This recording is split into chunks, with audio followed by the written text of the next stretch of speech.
Hello and welcome to Channel's Book Club. My name is Olakunle Kasumu and it's great to be on this show where we discuss all things books. I love historical fiction novels. They are basically novels that, while they are fiction, they are based on some parts of actual history. Now, the book in focus this week is titled The Durbar's Apprentice, and it blew my mind. Imagine 17th century pre-colonial northern Nigeria.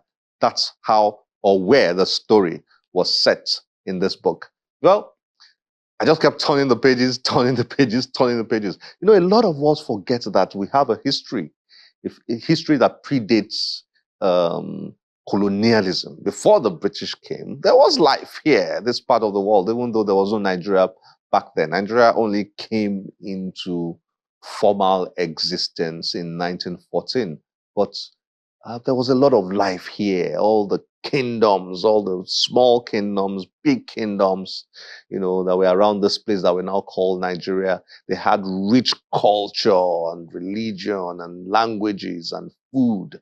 And you know, it's really exciting when you learn about those parts of our history. Well, I will say no more. The Durbar's Apprentice, let's get to meet with the author and then enjoy the conversation we had, which I'm sure will introduce you to this book that you probably will end up being eager to lay your hands on and read. Enjoy this.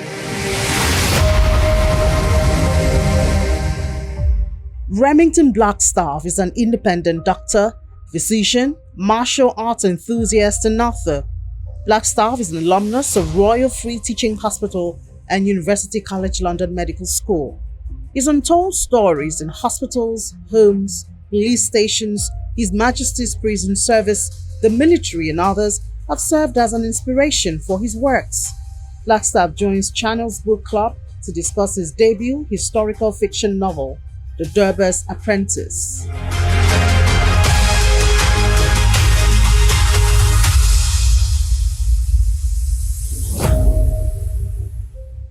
Remington, thank you for joining us on Channel's Book Club all the way from London. It's great to have you here. Thank you very much for having me.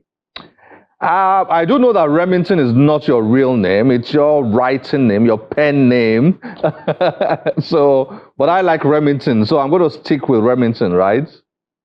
Great. That's fine by me. Wow, what a book you've written, The Durbar's Apprentice. We are coming to this book, which on my list of favorite books, this has shot up. Really shot up. I don't want to tell you the number I've placed it, but it's really shot up. High up there, high up. Well done. Thank you. Great job you did. Great job. I was just gripped by the book. The story is interesting, is exciting. I like a bit of drama with action, with history, all mixed up together. Learning 17th century northern Nigerian history, exciting, using that as context, and the very interesting characters in your book, Master and Isa and the rest of them. Well done. Thank you. But we'll come back to The Durbar's Apprentice, your book. But a little bit about, yourself. Doctor turned writer. What happened? Well, I'm still a doctor for my sins. But let me start off by saying I blame my wife in the nicest possible way. So we've been married for, I have to get this right, otherwise I'm in trouble. We've been married since 2016, and I met my wife abroad. She's also an African, but not from Nigeria. And we met in Latin America. And I used to write her long emails when we were living apart. I was volunteering there as a doctor, briefly. We stayed in contact. I'd write her long emails. And then when she moved to the UK, we became husband and wife. She said, "Oh, you used to write me such lovely emails. You should try writing. I think you'd be good at it." A couple of patients I'd seen saying, "Oh, doctor, you've worked in healthcare. you've worked in prison, you've worked in professional sports. You should write a book. Of course, I didn't take that seriously. But once my wife said it, I thought, okay, this is a smart and beautiful woman. Let me listen to her.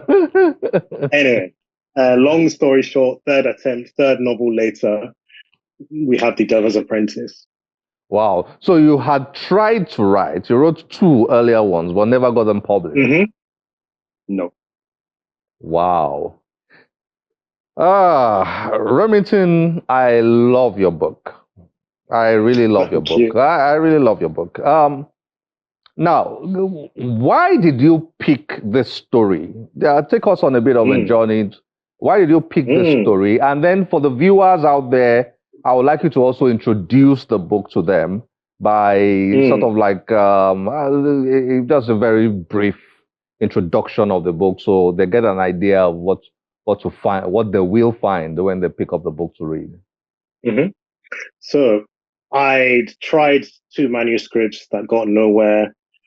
I was trying a third one. I picked this fictional Nigerian origin doctor that lives in the UK. I thought, let me mix it with my mental health work that I do, a murder mystery. Anyway, my son was a few months old, and every morning I would wake up with him. My wife would deal with the nights. He was a terrible sleeper. And I'd hold him in one arm. I was trying to write this novel that I later abandoned. We'll get to that. And we had this big canvas of these Durbar horsemen that I bought from a market in Lagos. The name escapes me. It's a popular market.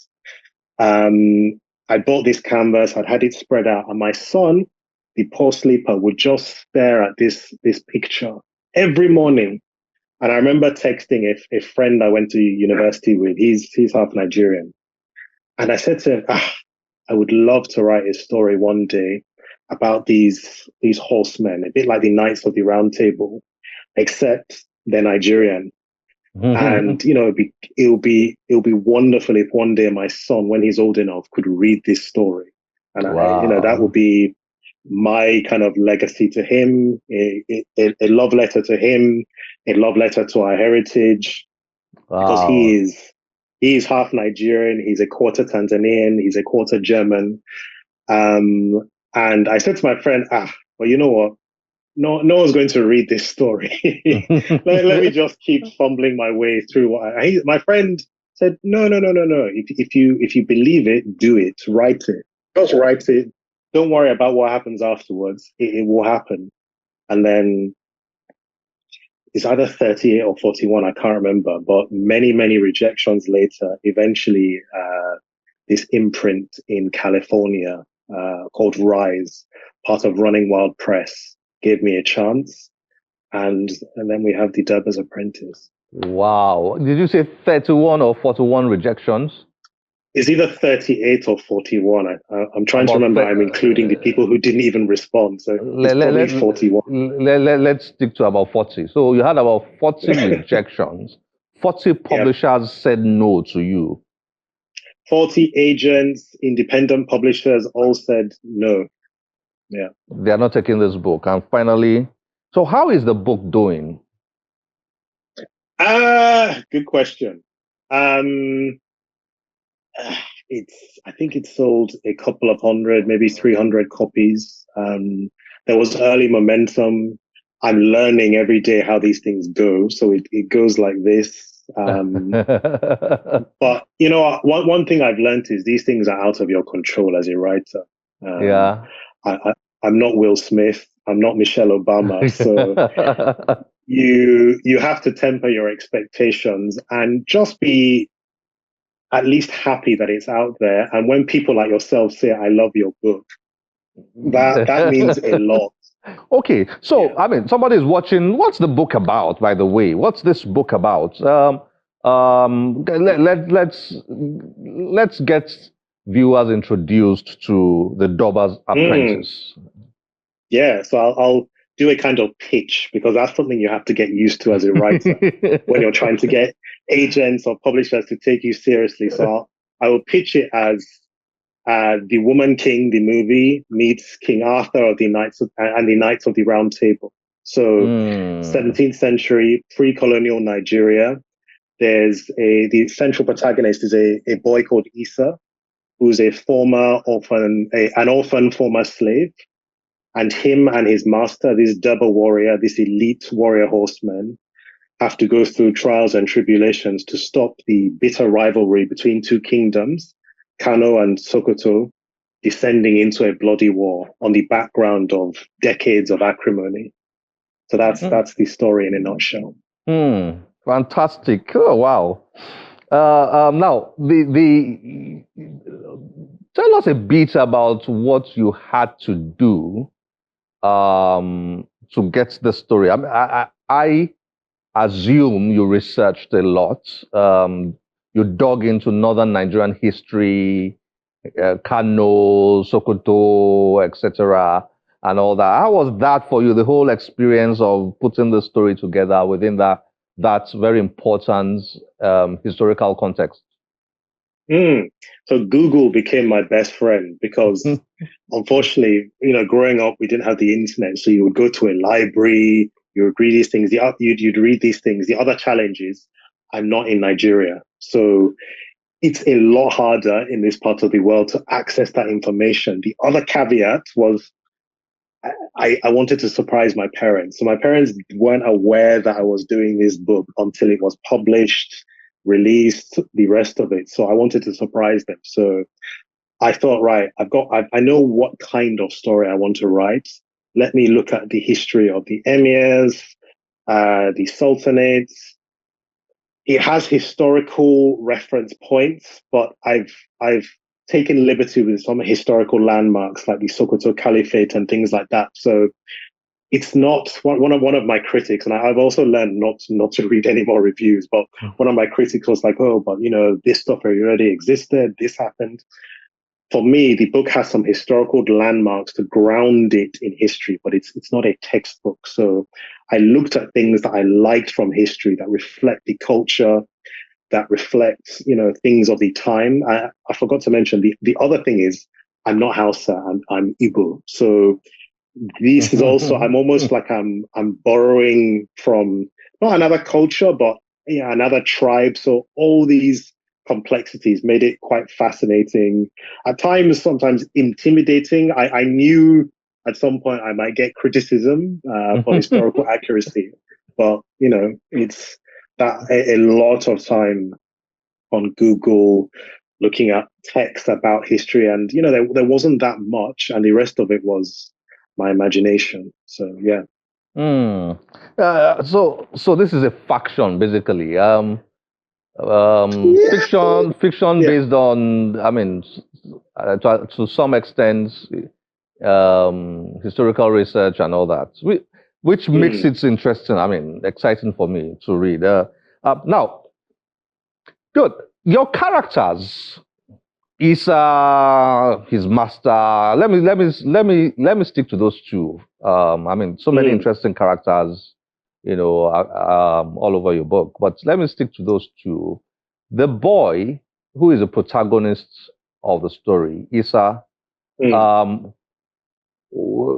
Is there anything to his story that appealed to you, or you just created? Were you interested, for example, in the slave trade culture that existed in northern Nigeria at that time? Or is there any story behind the Isa character, or you just created Isa from the blues? You know what? I think there's a better way to answer it. So the characters came about because I'd become a father recently. Okay. And I wanted to, it came about organically, but I ended up somehow looking at the way a child might look at as a father, how that perception might change, the kind of example a father would want to set for his son, because, Master is effectively a surrogate father for Isa. Isa is an orphan. And I somehow, hopefully, ended up channeling those into those characters. Like the timing of the I guess the themes of the book, it's not a coincidence that it came just after fatherhood for me. And the inspiration for the book was essentially my son. So that father-son relationship was more important. The fact that he was an orphan and a slave, I think the slave bit was meant to emphasize that this character is alone in the world and he's been passed from person to person. And then finally, this decent human being snatches him from that life of misery where he just functions to serve other people. And he starts to find some purpose in his life.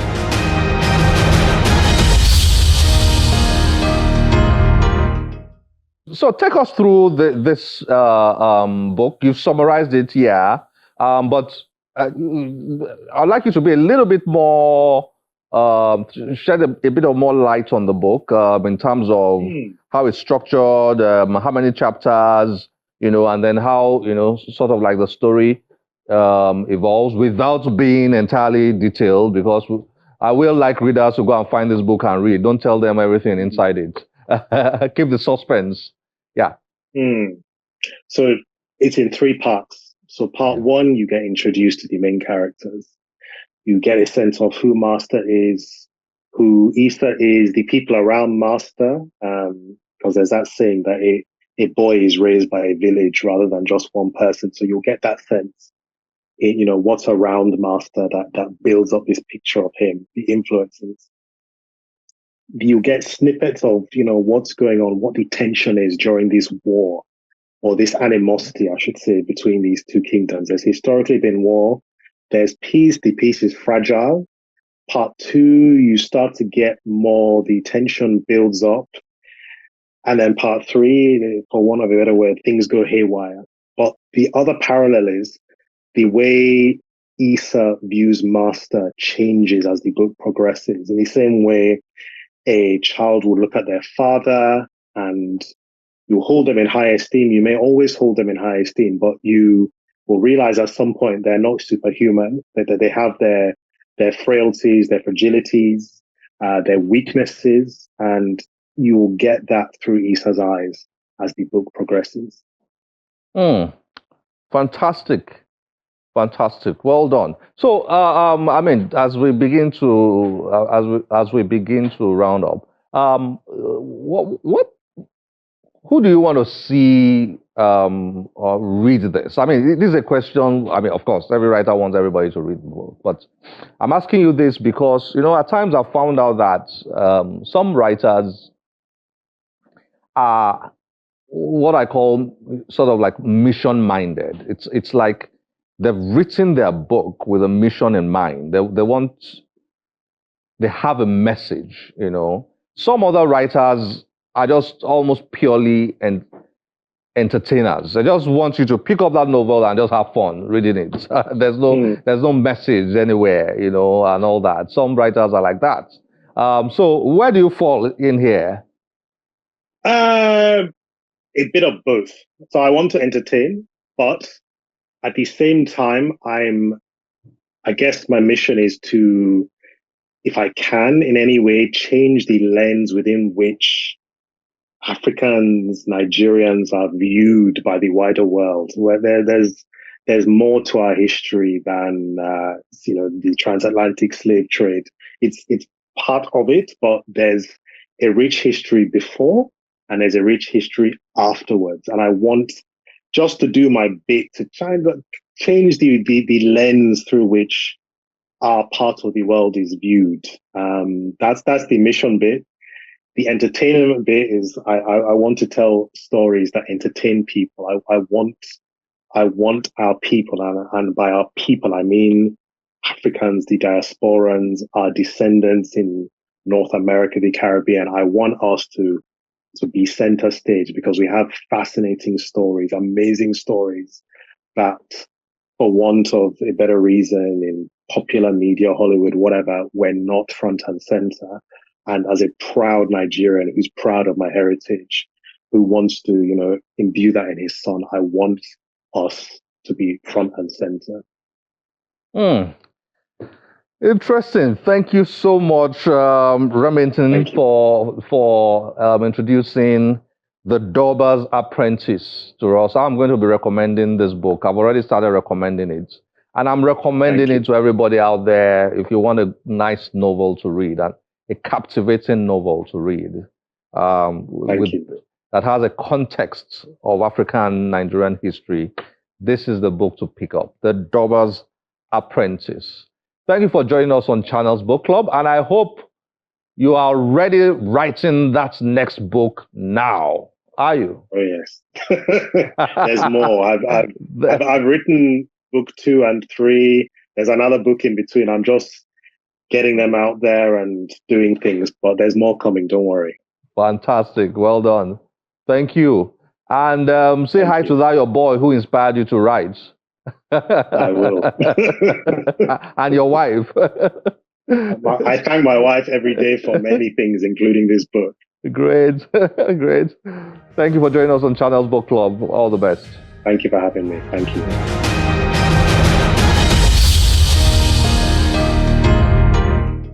Welcome back. I hope you enjoyed that. That's a book you should read, especially if you like historical fiction. And historical fiction novels are really, I find them really, really interesting. If you want to send me a novel, look for a historical fiction one. That's very good. Then send it to me. I'll enjoy it. Well, remember the late governor of Ondo State who unfortunately suddenly passed on, left us. Wow, that was a sad one. I'm talking about the late Governor Rotimi Akeredolu. Well, a group of people thought it important to put together a book in his honor. 68th posthumous birthday. If he were alive, he would be 68 today.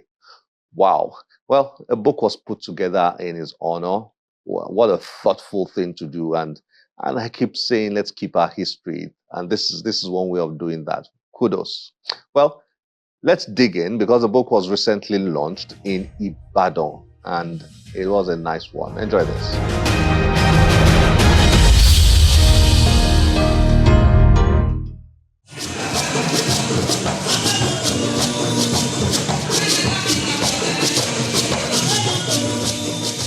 People in authority must endeavor to use the power and influence they get to make life better for those on whose behalf they wield such power.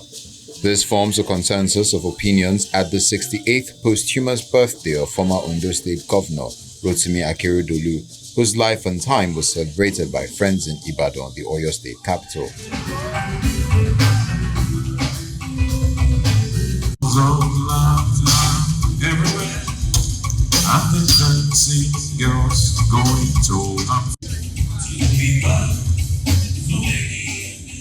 The group of friends of late Akeredolu, known as Friends of Aketi, commemorated the well-attended event with the launch of a book in his honor.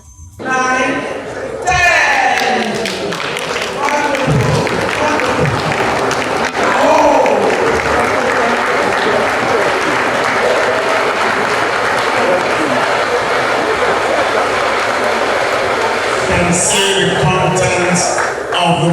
The book, The Essential Aketi, chronicles the life and time of late Akeredolu with contributions from his league of friends who knew him at different phases of his life. 66, 67, 68.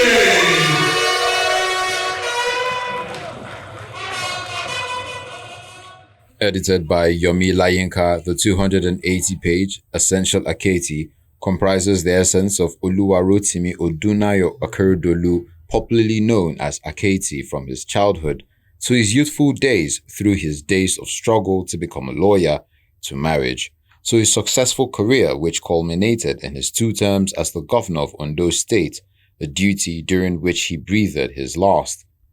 Akeredolu's charisma, industry, passion as a champion of his people, boldness, love for family and country, witty stance, and other values shine through the 280-page book, which is a compendium of documents and pictorial representation of Akeredolu.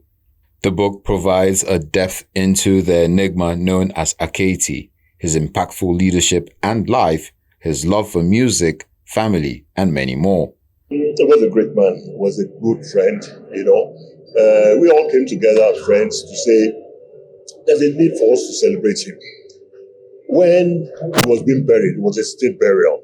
And as such, we friends could not really participate that much.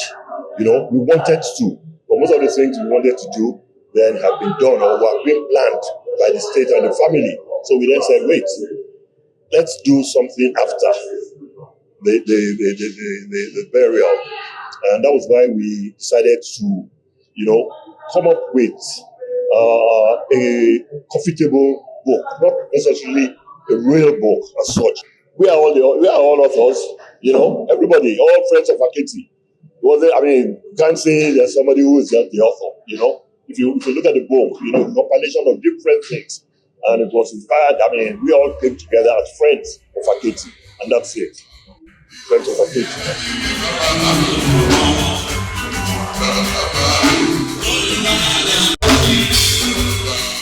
The event also had different forms of entertainment, drama, music, among others, to celebrate the late icon.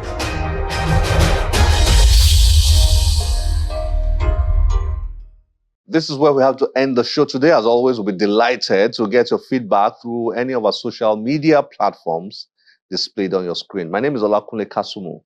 Remember, one great book can change your life. Bye-bye.